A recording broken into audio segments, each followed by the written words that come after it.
और कौमी मफाद सबसे ऊपर आता है, बाकी फिर political rivalry, political point scoring ये बिल्कुल होनी चाहिए, होती भी रहेगी।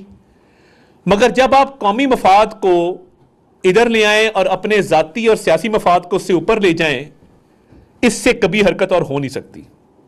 और ये मुल्क पाकिस्तान जिसने ना सिर्फ हमें सब कुछ दिया है बल्कि ये एक हकीकत है और एक दुनिया की अक़वाम के अंदर एक इज्जत की जगह के ऊपर है, जिसको पूरी दुनिया मानती है मार्का हक की फतह के बाद और पाकिस्तान की सफारती कोशिशों के बाद, कि दुनिया का हर मुल्क पाकिस्तान को रेलेवेंट समझता है, पाकिस्तान की पॉलिसी की तारीफ करता है। उधर एक सियासी जमात को जो कल्ट है और अंधी तकलीद है, जिसमें सवाल नहीं है, जिसमें सिर्फ मुल्क के खिलाफ प्रोपेगेंडा, मुल्क की पॉलिसियों को नुकसान पहुंचाना। देखिए, किसी ने कभी नहीं कहा कि फलां नहीं तो पाकिस्तान नहीं। इस मुल्क में बड़े बड़े सियासतदानों ने कुर्बानियां दी हैं। ये क्या कुर्बानी है? ये कौन सी कुर्बानी है? घड़ी चोरी कर ली? ये क्या कुर्बानी है? फॉरेन फंडिंग ले ली? ये क्या कुर्बानी है कि 190 मिलियन पाउंड की करप्शन कर ली? ये कौन सी कुर्बानी है? इस मुल्क में लोगों ने जाने दी हैं। इस मुल्क के अंदर लोगों ने पाकिस्तान खपे के नारे भी लगाए हैं। इस मुल्क के अंदर लोगों ने मुल्क की खातिर, सियासतदानों ने बहुत बहुत अपने से बढ़ के कुर्बानियां दी हैं। कभी किसी ने नहीं कहा कि पाकिस्तान को नुकसान पहुंचाओ क्योंकि मेरी जात को नुकसान पहुंचा, क्योंकि यह घटिया सोच है, यह शख्सियत परस्ती, अना परस्ती का नतीजा है। और यह वो कल्ट है जो समझता है कि शायद पाकिस्तान को नुकसान पहुंच जाएगा। आप क्या कर लेंगे? आप किस काबिल हैं? आप अपनी जमात इकट्ठी नहीं कर सकते, आप 4 बंदे सड़क पे नहीं ला सकते, आप आपस में बदस्तो गिरेबां हैं, आपकी पार्टी में 10 ग्रुप्स शामिल हैं, इधर एक अलग स्टोरी चल रही है नंद और भाभी की लड़ाई वाली। तो आपने मुल्क की पॉलिसी डिक्टेट करनी, आप लोगों ने। आपको शर्म भी नहीं आती ये बातें करते हुए कि आप मुल्क के खिलाफ कैंपेन चलाएंगे? Shame on you. हमने दिल बड़ा किया, हमने कहा कि हम इमरान अहमद न्याजी के दोनों साहबजादों को पाकिस्तान में वेलकम करेंगे, खुले दिल से वेलकम करेंगे। वो आए, नायकॉब के ऊपर पाकिस्तान में आए। इसकी क्या वजह थी कि आप पाकिस्तानी शहरी के तौर पे आए? पाकिस्तानी शहरियत से शर्मिंदगी किस बात की? अगर आप पाकिस्तानी हैं, आप जिसके घर में भी रह रहे हो, आपका जो भी मामू हो, जैक गोल्डस्मिथ, हमें उससे सरोकार नहीं है।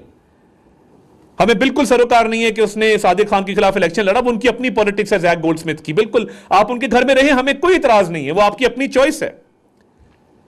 मगर हमने जब आपको कहा कि आप पाकिस्तान तशरीफ लाएं और हम आपको वेलकम करेंगे, तो क्या हुब्बुल वतनी का यह तकाजा नहीं है कि आप नायकॉब पे ट्रैवल करते और पाकिस्तान आते और कहते कि जी ये हमारा ओरिजिन कार्ड है, हम पाकिस्तानी, ये ग्रीन कलर का कार्ड है, उसमें आप प्राइड लेते। आपने आगे कहानी से कहानी बुला ली कि जी हमें ये गिरफ्तार करना चाहते हैं, फलां करना चाहते हैं। हमने तो कहा था हम वेलकम करेंगे, आप आए बतौर पाकिस्तानी शहरी, आए, मोस्ट वेलकम। मगर हमें पता था कि आपके नेफेरियस डिजाइन हैं क्या। वो जमात जिसने IMF को लेटर लिखे हों, IMF को अपील की हो कि पाकिस्तान को बेल आउट ना दिया जाए क्योंकि हमारी सियासत खतरे में है, तो पाकिस्तान डिफॉल्ट कर जाए तो हमें सूट करता है, यह आज तक किसी ने नहीं किया। क्योंकि डिफॉल्ट करने से मुस्लिम लीग नून का तो चले, जो नुकसान होना है, मगर मेरे मुल्क के मजदूर का नुकसान होना है, मेरे मुल्क के फैक्ट्री वर्कर का नुकसान होना है, मेरे मुल्क के उस शख्स का नुकसान होना है जो सुबह 9 बजे अपने बच्चों के लिए रोजी कमाने निकलता है और 5 बजे घर जाता है, जो व्हाइट कॉलर जॉब करता है। मेरे मुल्क के व्हाइट कॉलर वाले, मेरे मुल्क के ब्लू कॉलर वाले, मेरे मुल्क के रोजगार कमाने वाले, मेरे मुल्क के मजदूर, किसान, दहकान, सबको उसका नुकसान होना था अगर खुदा न खास्ता पाकिस्तान डिफॉल्ट करता। मगर आपकी अंधी तकलीद यह कहती थी कि आपका लीडर पाकिस्तान से बड़ा है और वो नहीं तो पाकिस्तान नहीं, तो फिर पाकिस्तान डिफॉल्ट कर जाए तो ये बड़ी अच्छी बात है। दुआएं की जाती रही, शर्तें लगती रही, जुए लगाए जाते रहे। और इनके लीडर के अपने मुंह से भी 2-4 मरतबा निकला कि जी बस ये डिफॉल्ट करने वाला है। खाकम बदन, आपके मुंह में खाक। अल्हम्दुलिल्लाह डिफॉल्ट नहीं किया, फिनोमिनल टर्न अराउंड हुआ, रिकवरी हुई, इकोनॉमिक रिकवरी हुई, जिसको पूरी दुनिया ने तस्लीम किया। पाकिस्तान के इकोनॉमिक मॉडल को वर्ल्ड बैंक की मीटिंग के अंदर बतौर एक सक्सेसफुल मॉडल पेश किया गया जो FBR की ट्रांसफॉर्मेशन का मॉडल था। आप फिर भी बाज ना आए। आपने 2024 में कॉल दी कि पाकिस्तान का GSP प्लस स्टेटस वापस ले लिया जाए ताकि एक्सपोर्टर को नुकसान हो। वो एक्सपोर्टर जो स्पोर्ट्स गुड्स बनाता है, जिस फुटबॉल पे हम पूरी दुनिया में सीना तान के फिरते हैं कि जी हमारा फुटबॉल फीफा वर्ल्ड कप में इस्तेमाल होता है। वो एक्सपोर्टर जो गारमेंट्स बनाता है, ये जब बाहर जाते हैं तो ये बड़ी बड़ी ब्रांडेड शॉप्स के ऊपर जब मेड इन पाकिस्तान का टैग देखते हैं तो दिल को तसल्ली होती है कि हमारे मुल्क में बनने वाली अशिया भी आज दुनिया में लोगों को मुयस्सर हैं। और मुख्तलिफ जो हमारी मैंगोज जाती हैं, एग्रीकल्चर, हमारी राइस जाती है, राइस एक्सपोर्टर्स पूरी दुनिया में पाकिस्तान के बासमती की तारीफ होती है। आप चाहते थे कि जीएसपी प्लस स्टेटस वापस लिया जाए ताकि एक्सपोर्टर एक्सपोर्ट ना कर सके, पाकिस्तान को ज़र मुबादला ना मिल सके, और वो एक्सपोर्टर जो हजारों लोगों को नौकरियां देते हैं, रोजगार फराहम करते हैं, फैक्ट्रियां बंद हो जाएं, चिमनियां धुआं देना छोड़ दें और वहां से लोगों को बेरोजगार कर दिया जाए। आपकी तो ये कोशिश थी। ये कोई वन ऑफ नहीं हुआ कि कासिम खान ने वहां पे जाके तकरीर कर दी, और काश को थोड़ी बहुत पर्ची के बगैर भी कर लेते, बट चलें कोई बात नहीं, बच्चे हैं, वो लिख के जिसने दिया, अम्मी ने या जिसने भी घर से लिख के दिया होगा, उन्होंने उसी पे चलना था। मगर मुल्क दुश्मनी में इतना आगे चले गए हैं कि जमात पहले IMF से कहती है कि पाकिस्तान को सपोर्ट ना किया जाए, पाकिस्तान को बेल आउट ना दिया जाए, फिर आप GSP प्लस पाकिस्तान का वापस लेने की कोशिश करते हैं 2024 में, और अब आप पहले मिलते हैं आरिफ अजाकिया को। ये नसीम बोलो साहब, हाँ, ये जुल्फी बुखारी साहब मिल रहे हैं और बाद में कहते हैं कि मैं इनको जानता नहीं हूं। ये आप कार्ड एक्सचेंज कर रहे हैं, उनसे गप लगा रहे हैं। कोई इसमें मुझे तो नहीं लगता कि ये राह जाते हुए बस आपने पकड़ लिया, आपने गुफ्तगू की है। पूरी बॉडी लैंग्वेज है, इसमें 4 फ्रेम है, चारों फ्रेम्स में आपको डिफरेंट पोजेज और पोस्चर नजर आएंगे।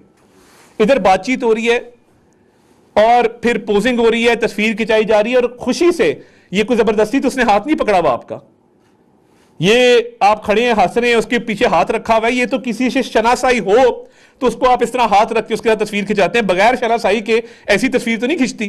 कोई भी अजनबी शख्स ऐसे तस्वीर नहीं खिंचा सकता मेरे साथ आके, मैं जानता नहीं तो मैं उसके पीछे हाथ रख के क्यों तस्वीर खिंचाऊंगा। ये बड़ा क्लैरिटी के साथ आपको नजर आ रहा है। आरिफ अजाकिया कौन है, जरा वो वीडियो चला दें, थोड़ा सा आपको बैकग्राउंड पता होना चाहिए।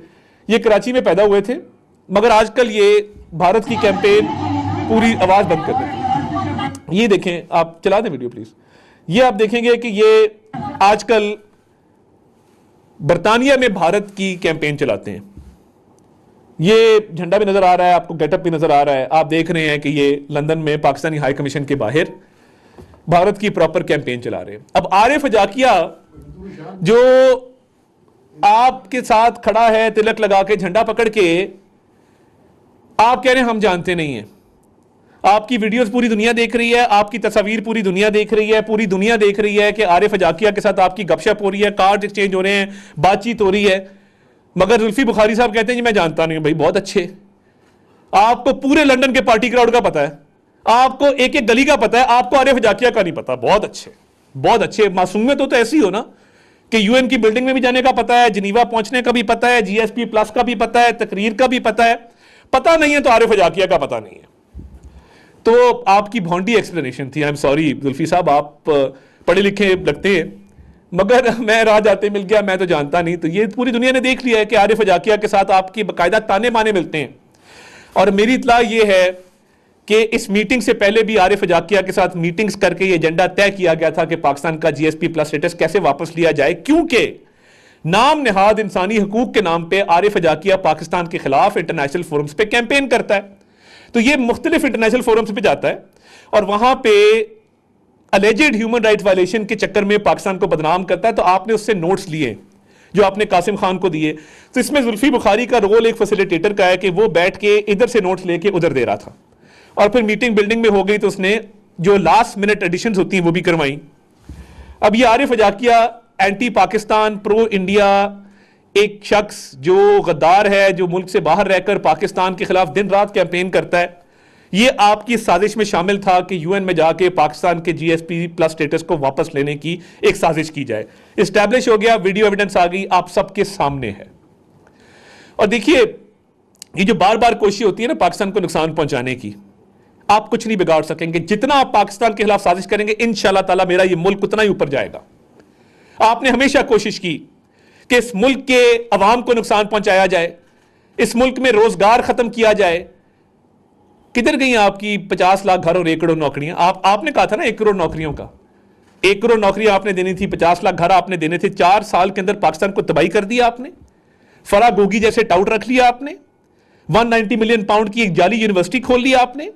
मुल्क के अंदर करप्शन का बाजार गर्म किया आपने, और आज आप पाकिस्तान के खिलाफ साजिश करने की हिम्मत रखते हैं। आपने जो करना है कर लें, इंशाअल्लाह ताला no harm will come to Pakistan. Pakistan is here to stay and Pakistan will prosper इंशाअल्लाह ताला। आपकी साजिश से जहां पे आप आरिफ जाके जैसे लोगों को मिलते हैं, आपको जो भी जैक गोल्डस्मिथ की सपोर्ट है जरूर, मगर मैंने आज तक उस अकाउंट से इजराइल के किसी एक इकदाम की भी मजम्मत नहीं देखी। अगर किसी ने देखी मुझे बता दें, आई विल बी इनलाइटेंड।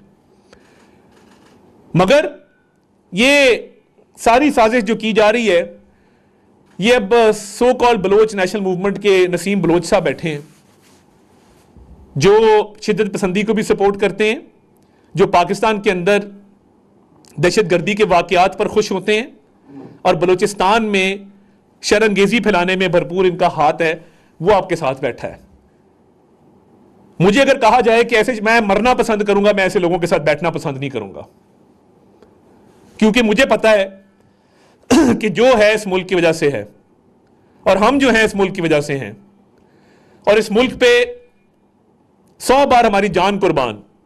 जिस मुल्क ने हमें इज्जत दी है, वकार दिया है, तहफ़्फ़ुज़ दिया है, आप उसी मुल्क के खिलाफ इनसे क्या गिला करना? ये तो इनकी पार्टी से करना चाहिए ना। इनको तो ये जहां रहते हैं, जो इनको पालते हैं, जो इनकी सोच है, जो नायका पे पाकिस्तान आना पसंद नहीं करते।